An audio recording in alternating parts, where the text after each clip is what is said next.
Congress, JDS, BJP ಮೂರು ಪಕ್ಷಗಳಲ್ಲಿ ಯಾವ್ಯಾವ ರೀತಿಯಾದಂತ ರಣತಂತ್ರ ಲೆಕ್ಕಾಚಾರಗಳು ಅನ್ನುವಂಥದ್ದನ್ನ ನೋಡ್ತಾ ಇದ್ರಿ ನೀವು. ನಾವು ಒಂದೊಂದು ಭಾಗದಲ್ಲೂ ಕೂಡ ಈಗ ಸ್ಥಳೀಯ ನಾಯಕರು ಪ್ರಭಾವವನ್ನ ಬೀರುವ ರೀತಿಯಲ್ಲಿ ಕೆಲವೊಂದು ಸ್ಥಳೀಯ ಪಾರ್ಟಿಗಳು ಅಂದ್ರೆ ಪ್ರಾದೇಶಿಕ ಪಾರ್ಟಿಗಳು ಕೂಡ ದೊಡ್ಡ ಮಟ್ಟದಲ್ಲಿ ಪ್ರಭಾವವನ್ನ ಬೀರ್ತಾ ಇದೆ. ನಾನು ಜೆಡಿಎಸ್ ಪಾರ್ಟಿ ಬಗ್ಗೆ ಹೇಳ್ತಾ ಇಲ್ಲ, ಅಥವಾ KRPP ಪಾರ್ಟಿ ಬಗ್ಗೆನೂ ಕೂಡ ಹೇಳ್ತಾ ಇಲ್ಲ, MES ಬಗ್ಗೆ ಹೇಳ್ತಾ ಇದ್ದೀನಿ. ಬೆಳಗಾವಿಯಲ್ಲಿ MES ರಾಜಕೀಯಕ್ಕೆ ಮರುಜೀವ ಏನಾದ್ರೂ ಬಂದುಬಿಡುತ್ತಾ ಅಂತ ಜಿಲ್ಲೆಯಲ್ಲಿ 4 ಕ್ಷೇತ್ರಗಳಿಗೆ ಒಂದು 4 ಕ್ಷೇತ್ರಗಳಲ್ಲಿ MES ಮತ್ತೆ ಶಕ್ತಿ ಬರುವಂತ ಸಾಧ್ಯತೆ ಇದೆ ಅಂತ ಹೇಳಲಾಗ್ತದೆ. ಆ ಸಂಘಟನೆಗೆ 4 ಕ್ಷೇತ್ರಗಳಲ್ಲಿ ಪ್ರಬಲವಾಗಿದೆ MES ಸಂಘಟನೆ. ಈ ಹಿಂದೆನೂ ಕೂಡ ಗೆದ್ದಿದ್ರು ಅವರು ಒಂದು 2-3 ಕ್ಷೇತ್ರಗಳಲ್ಲಿ. 2013ರ ಎಲೆಕ್ಷನ್ ಅಲ್ಲಿ 2018ರ ಎಲೆಕ್ಷನ್ ಅಲ್ಲಿ ಸಂಪೂರ್ಣವಾಗಿ ಮಣ್ಮುಕ್ಬಿಟ್ಟಿದ್ರು. ಯಾವ ಕ್ಷೇತ್ರದಲ್ಲೂ ಕೂಡ ಪ್ರಭಾವ ಬೀರಲಿಲ್ಲ MES. ಈ ಇತಿಹಾಸದಲ್ಲಿ 1999ರಲ್ಲಿ ಗಡಿ ಭಾಗದಲ್ಲಿ ಎಲ್ಲ ಸ್ಥಾನಗಳನ್ನು ಮಹಾರಾಷ್ಟ್ರ ಸಮಿತಿ ಕಳ್ಕೊಂಡಿತ್ತು, ಸುಣ್ಣಾಗಿತ್ತು. ಆಮೇಲೆ 2013ರಾಗ ಬೆಳಗಾವಿ, ದಕ್ಷಿಣ ಮತ್ತು ಖಾನಾಪುರ ಮತ್ತೊಮ್ಮೆ ಆಯ್ಕೆಯಾಗಿದ್ದರು ನಮ್ಮ ಮತಗಳ ವಿಭಜನೆಯಿಂದಾಗಿ. 2018ರಾಗ ಅವ್ರು ಪೂರ ಸೋತೋದ್ರು. MES ಸಂಘಟನೆ ಕೂಗೋಗಿತ್ತು. ಆದರೆ ನಮ್ಮ ರಾಜ್ಯ ಸರ್ಕಾರದ ತಪ್ಪು ನೀತಿಗಳಿಂದಾಗಿ, ಆಮೇಲೆ ಇಲ್ಲಿಯ ಜನಪ್ರತಿನಿಧಿಗಳ ತಪ್ಪು ಹೆಜ್ಜೆಗಳಿಂದಾಗಿ ಇವತ್ತು ಮಹಾರಾಷ್ಟ್ರ ಸಮಿತಿ ಮತ್ತಷ್ಟು ಬಲಾಢ್ಯ ಆಯ್ತು. ಅವ್ರು ಯಾವರೆಗೂ ಹೋದ್ರೆ ಅಂದ್ರೆ ಇಡೀ MES ಯುವಕರೆಲ್ಲ ಈ ನಿನ್ನೆ ಚುನಾವಣೆ ಒಳಗೆ ಖಾನಾಪುರ, ಬೆಳಗಾವಿ ದಕ್ಷಿಣ, ಬೆಳಗಾವಿ ಗ್ರಾಮೀಣ ಮತ್ತು ದಕ್ಷಿಣ ಉತ್ತರದಲ್ಲಿ ಸಾಕಷ್ಟು ಸಂಖ್ಯೆಯಲ್ಲಿ ಅವರು ಮತದಾನ ಮಾಡಿದ್ದಾರೆ. ಇದು ಓವರ್ನೈಟ್ ಆಗಿದ್ದಲ್ಲ. ನಾವು ಅನೇಕ ಸಲ ಕಳೆದ 2 ವರ್ಷದಿಂದ ರಾಜ್ಯ ಸರ್ಕಾರಕ್ಕೆ ಇಲ್ಲಿ MES ಶಕ್ತಿಯನ್ನು ಕುಗ್ಗಿಸಲು ಅನೇಕ ಕ್ರಮ ಕೈಗೊಳ್ಳಕ್ಕೆ ಹೇಳಿದ್ರು ಸಹಿತ, ಅದು ಬೊಮ್ಮಾಯಿ ಸರ್ಕಾರ ಇರ್ಬೋದು, ಯಡಿಯೂರಪ್ಪ ಸರ್ಕಾರ ಇರ್ಬೋದು, ಇಲ್ಲಿ ಯಾವುದೂ ಕನ್ನಡಿಗರ ಶಕ್ತಿಯನ್ನು ಗಟ್ಟಿಗೊಳಿಸುವಂಥ ಪ್ರಯತ್ನ ಮಾಡಲಿಲ್ಲ. ಅದರ ಅನುಭವವನ್ನು ನಾವು ನಿನ್ನೆ ಮತದಾನದಲ್ಲಿ ಅದನ್ನು ಅನುಭವಿಸಿದ್ದೀವಿ.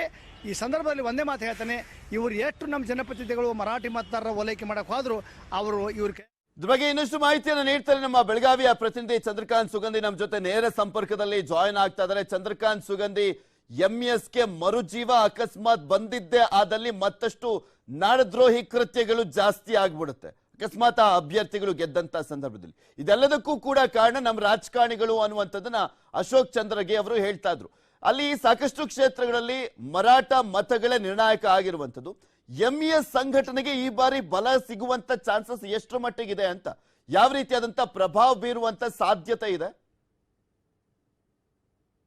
ಪೃಥ್ವಿರಾಜ್, ಖಂಡಿತವಾಗ್ಲೂ ಬೆಳಗಾವಿ ಜಿಲ್ಲೆಯ 5 ಕ್ಷೇತ್ರಗಳಲ್ಲಿ ಹಿಂದೆ MES ಶಾಸಕರು ಆಯ್ಕೆ ಆಗಿ ಬರ್ತಿದ್ರು. ವಿಧಾನಸಭೆಯಲ್ಲೂ ಕೂಡ ಮರಾಠಿಯಲ್ಲಿ ಮಾತಾಡ್ತಿದ್ರು ಮತ್ತು ಅನೇಕ ಪುಂಡಾಟಗಳನ್ನ ಅವರು ಪ್ರದರ್ಶನ ಮಾಡ್ತಿದ್ರು. ಆದ್ರೆ 2013ರಲ್ಲಿ MES ನ ಬಲ ಕ್ಷೀಣಿತ್ತು. ಕೇವಲ 2 ಕ್ಷೇತ್ರಗಳಲ್ಲಿ ಮಾತ್ರ MES ಪ್ರಭಾವವನ್ನ ಗಳಿಸಿತ್ತು, 2 ಕ್ಷೇತ್ರದಲ್ಲಿ ಮಾತ್ರ ಗೆದ್ದಿತ್ತು. ಆದ್ರೆ 2018ರಲ್ಲಿ ಸಂಪೂರ್ಣವಾಗಿ ಬೆಳಗಾವಿಯಲ್ಲಿ MES ನೆಲಕಚ್ಚಿತ್ತು. ಸಂಪೂರ್ಣವಾಗಿ ಇಲ್ಲಿ ಯಾವುದೇ ಒಬ್ಬ ಶಾಸಕರು ಆಯ್ಕೆ ಆಗಿರಲಿಲ್ಲ. ಜೊತೆಗೆ ಬಳಿಕ ಬಂದಂತ ಮಹಾನಗರ ಪಾಲಿಕೆ ಚುನಾವಣೆಯಲ್ಲೂ ಕೂಡ MES ಸಂಪೂರ್ಣವಾಗಿ ನೆಲಕಚ್ಚಿತ್ತು. ಆದ್ರೆ ಈ ಬಾರಿಯ ಚುನಾವಣೆಯಲ್ಲಿ MESಗೆ ನಮ್ಮ ನಾಯಕರು, ಅಂದ್ರೆ ನಮ್ಮ ರಾಜಕೀಯ ಪಕ್ಷಗಳ ನಾಯಕರೇ ಅವರಿಗೆ ತಮ್ಮ ರಾಜಕೀಯ ಹಿತಾಸಕ್ತಿಗಾಗಿ ದಾಳವಾಗಿ MES ಅನ್ನ ಬಳಕೆ ಮಾಡ್ಕೊಳ್ತಿದ್ದಾರೆ. ಪ್ರಮುಖವಾಗಿ ಬೆಳಗಾವಿ ಉತ್ತರ, ದಕ್ಷಿಣ, ಗ್ರಾಮೀಣ ಕ್ಷೇತ್ರದಲ್ಲೂ ಕೂಡ ಈ ಬಾರಿ MES ಗಣನೀಯ ಸಾಧನೆ ಮಾಡುವಂತ ಸಾಧ್ಯತೆಗಳಿದೆ. ಜೊತೆಗೆ ಉತ್ತರ ವಿಧಾನಸಭಾ ಕ್ಷೇತ್ರದಲ್ಲಿ ಬಿಜೆಪಿ ಗೆಲ್ಲುತ್ತಾ ಅಥವಾ ಕಾಂಗ್ರೆಸ್ ಗೆಲ್ಲುತ್ತಾ ಅಂತಕ್ಕಂಥ ನಿರ್ಣಯವನ್ನ MES ಈ ಬಾರಿ ಮಾಡುವಂತ ಹಂತಕ್ಕೆ ತಲುಪಿರ್ತಕ್ಕಂಥದ್ದು. MES ಹಿಂದುತ್ವದ ಅಲೆ ಹಿನ್ನೆಲೆಯಲ್ಲಿ ಮತಗಳ ವಿಭಜನೆ ಆದ್ರೆ ಅದು ಕಾಂಗ್ರೆಸ್ಗೆ ಲಾಭ ಆಗುತ್ತೆ ಅಂತಕ್ಕಂಥ ಲೆಕ್ಕಾಚಾರ ಇದೆ. ಮತ್ತೊಂದು ಕಡೆ ಬೆಳಗಾವಿ ದಕ್ಷಿಣದಲ್ಲಿ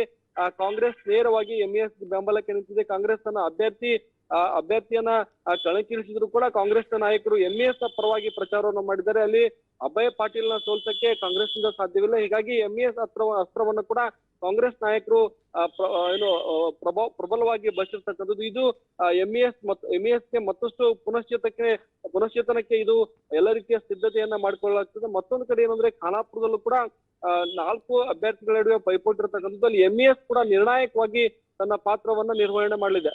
ಜೊತೆಗೆ ಬೆಳಗಾವಿ ಗ್ರಾಮೀಣದಲ್ಲೂ ಕೂಡ MES ಈ ಬಾರಿ ಅತ್ಯಂತ ಪ್ರಬಲವಾಗಿರ್ತಕ್ಕಂಥದ್ದು. MESಗೆ ಅಲ್ಲಿ ರಾಷ್ಟ್ರೀಯ ಪಕ್ಷಗಳ ನಾಯಕರೇ ಪರೋಕ್ಷವಾಗಿ ಬೆಂಬಲ ನೀಡಿದ್ದಾರೆ ಅಂತಕ್ಕಂಥ ಮಾತುಗಳು ಕೇಳಿಬರ್ತೀನಿ. ಹಿನ್ನೆಲೆಯಲ್ಲಿ ಬಿಜೆಪಿ ಮತ್ತು ಕಾಂಗ್ರೆಸ್ ಮತ್ತು MES ನಡುವೆ ಈಗ ಬೆಳಗಾವಿ ಗ್ರಾಮೀಣದಲ್ಲಿ ಒಂದು ಪ್ರತಿಷ್ಠೆಯ ಫೈಟ್ ನಡೆದಿದೆ. ಪೃಥ್ವಿರಾಜ್, ನಾಳೆ ಸ್ಪಷ್ಟವಾಗಿ ಗೊತ್ತಾಗಲಿದೆ MESನ ಚೇತರಿಕೆಗೆ ರಾಜಕೀಯ ಪಕ್ಷಗಳು ಮತ್ತು ನಾಯಕರು ವೈಯಕ್ತಿಕ ಹಿತಾಸಕ್ತಿಗಳು ಎಷ್ಟು ಕೆಲಸ ಮಾಡುತ್ತೆ ಮತ್ತು ಈ ಒಂದು ಬೆಳಗಾವಿಯಲ್ಲಿ ಸಂಪೂರ್ಣವಾಗಿ ನೆಲಕಚ್ಚಿದ್ದ ಸಂಘಟನೆಯನ್ನ ಮತ್ತೆ ಈಗ ನಮ್ಮ ನಾಯಕರೇ ಅದನ್ನ ಉಳಿಸಿ ಮತ್ತೆ ಬೆಳೆಸುವಂತ ಕೆಲಸಕ್ಕೂ ಕೂಡ ಕೈ ಹಾಕಿರ್ತಕ್ಕಂಥದ್ದು. Prithviraj, okay, thank you Chandrakant Sugandhi ನಿಮ್ಮೆಲ್ಲ ಮಾಹಿತಿಗಾಗಿ.